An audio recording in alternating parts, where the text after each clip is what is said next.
Welcome students.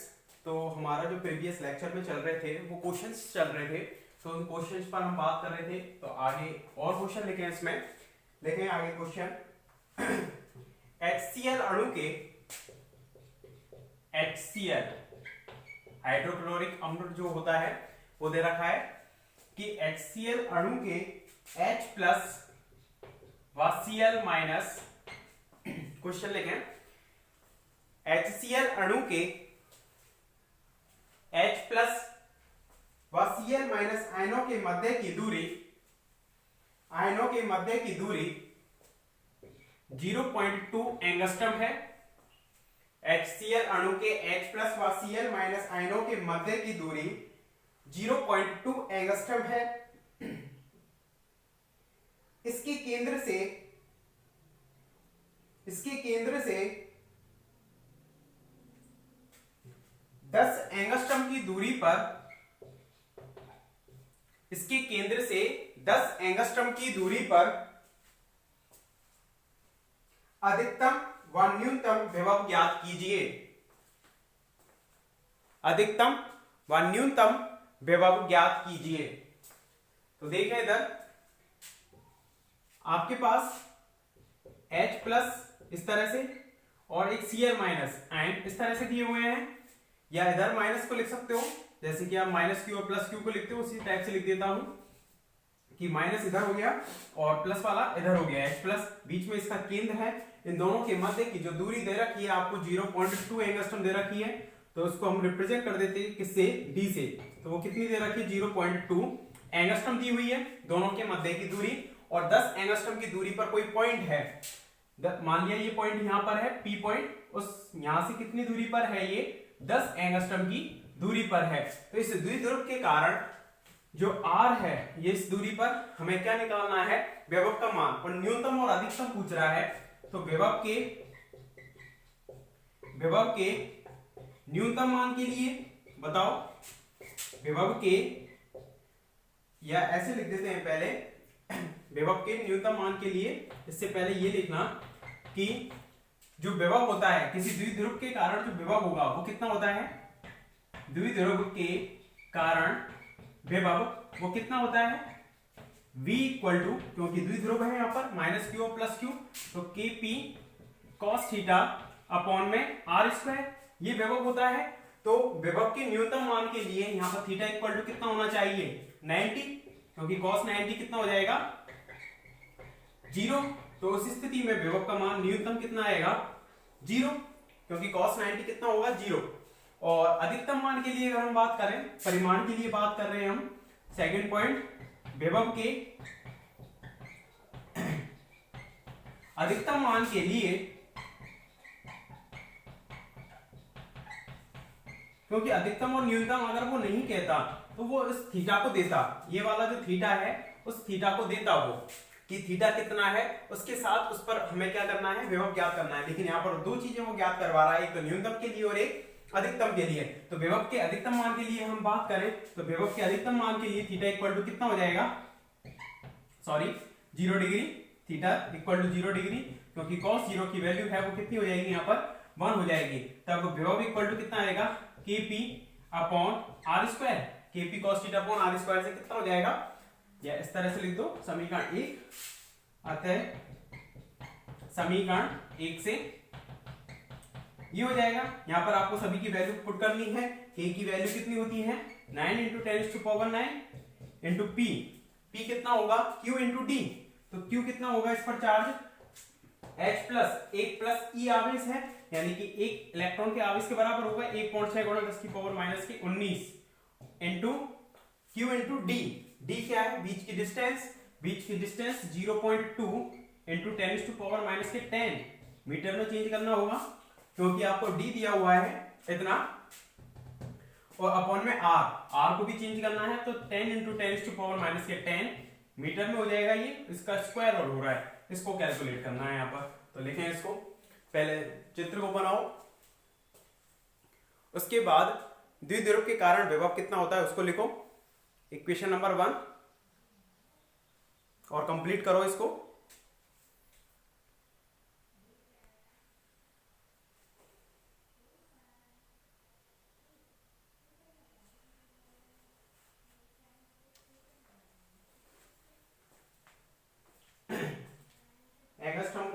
उसमें change करते हैं, किसमें, मीटर में। जैसे d इक्वल टू दे रखा है 0.2 एंगस्ट्रम, इसको हम कितना लिखेंगे, 0.2 इंटू 10⁻⁻10 मीटर, इस तरह से।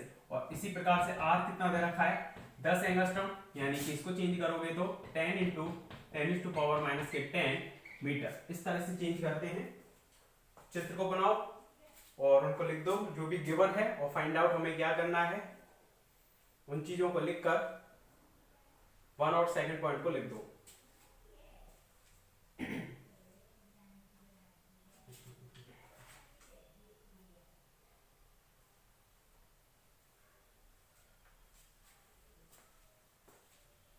तो इसका मान आ रहा है 2.88 इंटू 10⁻⁻2, और वोल्ट, विभव का मात्रा कितना हो जाएगा, वोल्ट, ये आ रहा है इसका विभव। और ये कैसा है, मैक्सिमम, और ये वाला कैसा है, मिनिमम। इस तरह से लिख देना इनके सफिक्स में।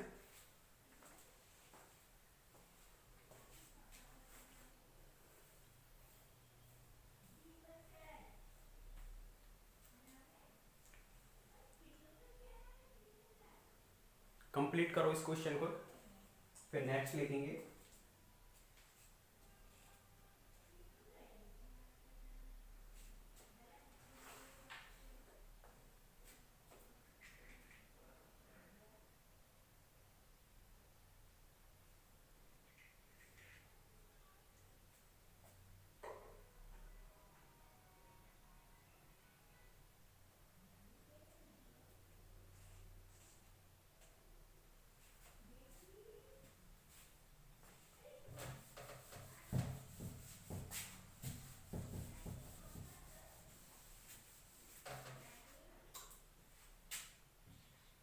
नेक्स्ट क्वेश्चन लिखो इसके बाद।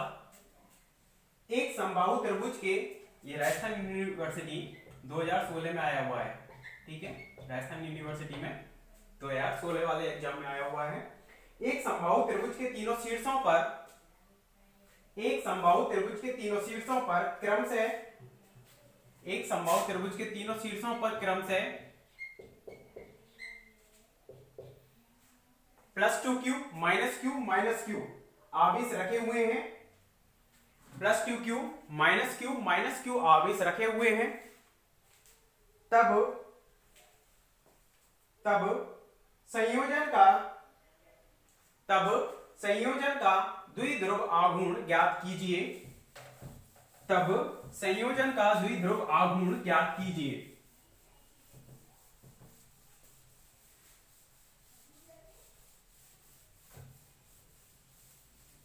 तब संयोजन का द्विध्रुव आघूर्ण ज्ञात कीजिए। कर सकते हो क्या, तीन जो आवेश हैं ये जो त्रिभुज है, समबाहु त्रिभुज दिया हुआ है, इस तरह से समबाहु त्रिभुज है, तो इनकी जो प्रत्येक भुजा है वो समान होगी। इस तरह से हमने मान ली इसकी जो भुजा है वो ए कितनी है, लंबाई की है।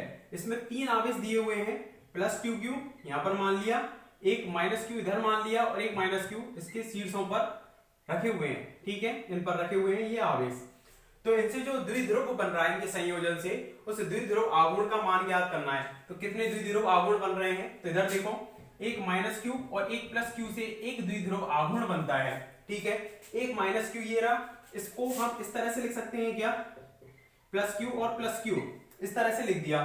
तो एक +q इसके लिए काम आ जाएगा, एक +q इसके लिए काम आ जाएगा। तो और द्विध्रुव आघूर्ण की जो दिशा होती है वो माइनस से प्लस की ओर होती है, तो -q +q, तो एक तो द्विध्रुव आघूर्ण की दिशा ये वाली हो जाएगी, इसको हमने बोल दिया P1 वेक्टर, और -q +q इसकी वजह से जो द्विध्रुव आघूर्ण होगा उसकी दिशा हमने बोल दी P2 वेक्टर, वो किधर होगी, इधर होगी। हम दोनों के बीच का एंगल कितना होगा बता सकते हो क्या, क्योंकि ये प्रत्येक कितने का होगा, 60 डिग्री का, ये भी कितने का होगा, 60 डिग्री का, तो ये भी कितने का हो जाएगा, 60 डिग्री का, क्योंकि त्रिभुज के अंतःकोणों का योग कितना होता है, टोटल 180।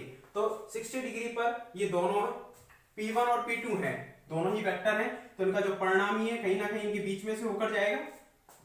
इस तरह से परिणामी जो P वेक्टर है इनके कहीं ना कहीं बीच में से होकर जाएगा, तो वो हमें निकालना है। तो पहले हम P1 और P2 ज्ञात करते हैं। इसके लिए देखो कि P1 वेक्टर कितना होगा, इसके लिए P1 vector equal to Q into D, ये होता है।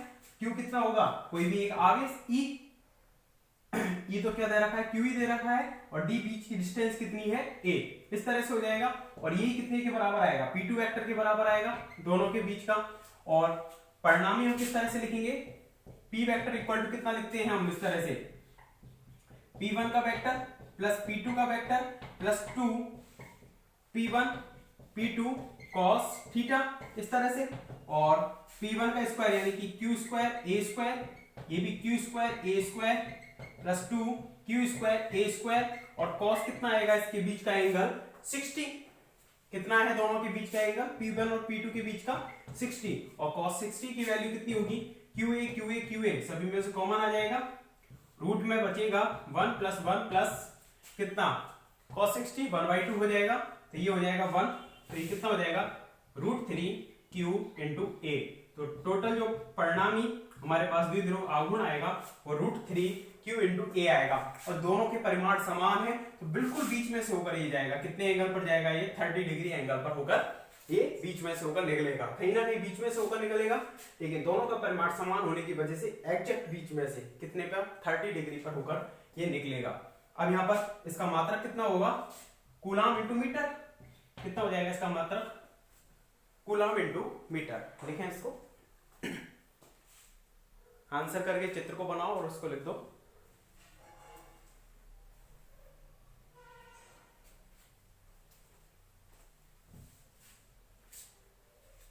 परिणामी निकालना था, संयोजन से जो परिणामी द्विध्रुव आघूर्ण है।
जहाँ स्मॉल ए जो आ रहा है वो क्या है, उस समबाहु त्रिभुज की भुजा है, भुजा की लंबाई है।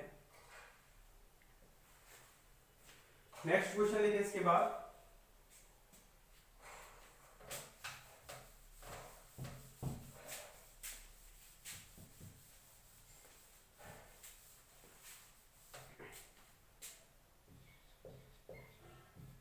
लिखें, एक स्मॉल ए भुजा वाले वर्ग के चारों कोनों पर, एक स्मॉल ए भुजा वाले वर्ग के चारों कोनों पर, एक स्मॉल ए भुजा वाले वर्ग के चारों कोनों पर क्रमशः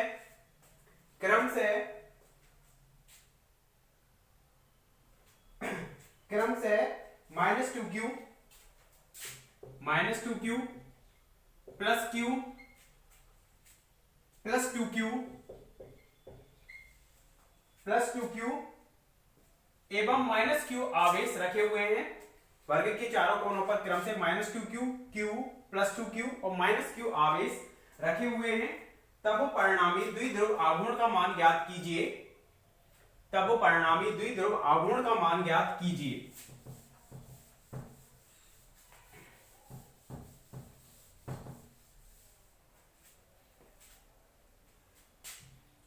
परिणामी द्विध्रुव आघूर्ण का मान ज्ञात कीजिए। इधर देखो क्वेश्चन को कि एक वर्ग है, उसकी भुजा दे रखी है, वर्ग की चारों भुजाएं बराबर होंगी, एक इस तरह से, और इसमें क्रम से वर्ड से मतलब है कि आपने कहीं से भी किसी भी कोने से स्टार्ट कर सकते हो। मैंने यहां से किया है -2q plus 2q plus q plus 2q और -q, इस तरह से यहां से भी स्टार्ट कर सकते थे, कैसे भी कर दो, लेकिन वो क्रम से रखने हैं, ऐसे नहीं -2q फिर प्लस 2q, इस तरह से नहीं रखना होगा, क्रम से ही रखना होगा जैसे बोल रहा है। तो कौन कितने द्विध्रुव बन रहे हैं इसमें, ये तो -2q और प्लस 2q से बनेगा, ये वाला द्विध्रुव, इसकी जो दिशा है माइनस से प्लस की ओर होगी, माइनस वाला है, माइनस से प्लस की ओर होगी, इधर होगी। ठीक है, इसको हमने बोल दिया P1 वेक्टर। और दूसरा जो है इसमें -2q है और सॉरी -q है और +q है, तो एक वाला द्विध्रुव ये वाला बनेगा। ठीक है, इन दोनों को लेकर द्विध्रुव बनेगा। इसकी जो दिशा होगी वो कहां पर होगी, इस तरह से होगी बाहर की ओर, P2 वेक्टर। जहां आप बता सकते हो कि P1 वेक्टर कितने के बराबर होगा, आवेश इंटू बीच की दूरी। तो P1 वेक्टर ये वाला आवेश इंटू बीच की दूरी, आवेश कितना है, एक कोई भी आवेश ले लेंगे, 2q आवेश है यहाँ पर, क्यों ना होगा, +2q आवेश होगा, उनके बीच की दूरी, ये दूरी कितनी होगी बता सकते हो। इस वर्ग का विकर्ण किस तरह से निकालेंगे, पाइथागोरस से, a² + a² का रूट यानी कि √2a या a√2 लिख सकते हैं। तो ये कितनी हो जाएगी, आवेश इंटू बीच की दूरी कितनी हो जाएगी, a√2। तो यहां पर कितना हो जाएगा, ये लिख सकते हैं 2√2q इंटू a, इस तरह से लिख सकते हैं। बीच की दूरी a√2 और आवेश कितना है 2q। इसी तरह से अगर हम यहाँ पर P2 वेक्टर निकालें तो P2 वेक्टर कितना होगा बता सकते हो। P2 वेक्टर इनसे है, तो एक आवेश का परिमाण इंटू बीच की दूरी, बीच की दूरी यही काम करेगी इसमें विकर्ण के बराबर। विकर्ण कितना है a√2, तो ये कितनी हो जाएगी √2q इंटू a, ये हो जाएगा P1 वेक्टर और P2 वेक्टर। और दोनों के बीच का जो एंगल है, P1 वेक्टर इधर है, P2 वेक्टर इधर है, दोनों के बीच का एंगल ये कितना हो जाएगा 90, क्योंकि ये 45 ये 45, तो ये कितना होगा 90। और वैसे भी आप पढ़ते हो कि वर्ग के जो विकर्ण है वो एक दूसरे को कितने एंगल पर काटते हैं, 90 एंगल पर। तो परिणामी द्विध्रुव आघूर्ण कितना हो जाएगा, परिणामी द्विध्रुव आघूर्ण कितना हो जाएगा, P vector equal to √P1 का स्क्वायर प्लस P2 का square plus 2P1 P2 cos, और एंगल कितना हो जाएगा 90। cos 90 की वैल्यू 0 हो जाएगी, तो यहां पर सीधा सीधा बचेगा हमारे पास √P1 का स्क्वायर प्लस √P2 का स्क्वायर, स्मॉल बनाना P को। और यहाँ पर दोनों की वैल्यू अगर हम पुट करते हैं P1 की, P1 कितना है हमारे पास, ये इसका स्क्वायर करेंगे 4 दूनी 8 q² a², और इसका कितना हो जाएगा P2 यानी कि 2q² a²। ठीक है, तो q इंटू a बाहर आ जाएगा और रूट में कितना हो जाएगा 10 हो जाएगा। इस तरह से लिख दो √10 q इंटू a, और मात्रा कितना हो जाएगा कूलम इंटू मीटर। ये रिजल्टेंट परिणामी क्या आ जाएगा, द्विध्रुव आघूर्ण। करें कंप्लीट इसको।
नेक्स्ट क्वेश्चन लिखो इसके बाद।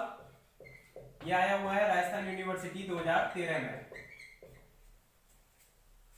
देखें, यदि v विभव दे रखा है आपको 4x² plus 3y² minus k 9z² हो तो बिंदु 1,2,3 पर विद्युत क्षेत्र की तीव्रता ज्ञात कीजिए। बिंदु 1,2,3 पर विद्युत क्षेत्र की तीव्रता ज्ञात कीजिए।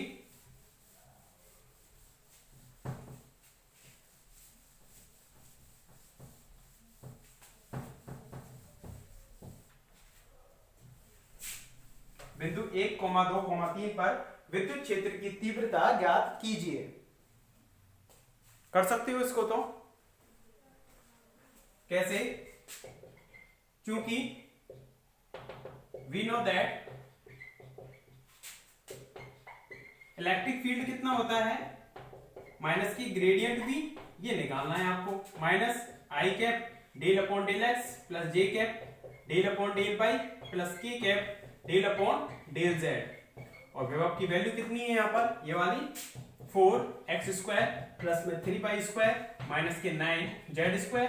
इसको प्रतीक पर ऑपरेट करना है तो माइनस के आई cap del upon del x कितना हो जाएगा 4x² प्लस के 3y² minus k 9z² plus में या minus k j cap del upon del y 4x² plus 3y² minus k 9z² और कितना हो जाएगा minus k cap del upon del z 4x² plus 3y² minus k 9z²। इस तरह से हो जाएगा। अब हमें करना क्या है, नेगेटिव साइन के साथ है, अब इनका अवकलन करना है। E vector equal to minus के आई कैप इतना बचेगा, अंदर का देखो x का x के सापेक्ष होगा तो 4 दूनी 8 x हो जाएगा, इनका 0 इसका भी 0 माइनस के जे कैप इसका कितना हो जाएगा 3 दूनी 6 y और माइनस के कैप इसका कितना हो जाएगा माइनस के 18 z। इस तरह से हो जाएगा। और इसमें हमें इलेक्ट्रिक फील्ड जो ज्ञात करना है 1,2,3 बिंदु पर ज्ञात करना है, वेक्टर फॉर्म में आ रहा है तो इसमें वैल्यू रख देंगे, 1 रखेंगे तो 8 आ जाएगा, माइनस जे कैप 2 रखेंगे तो 12 आ जाएगा और माइनस माइनस प्लस में के कैप और ये कितना हो जाएगा 54। ठीक है, ये हो जाएगा 54। इस तरह से इसकी जो वैल्यू है वो हमारे पास आ जाएगी। लिखें इसको,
कंप्लीट करो इसको और इसका मात्रा कितना हो जाएगा वोल्ट पर मीटर।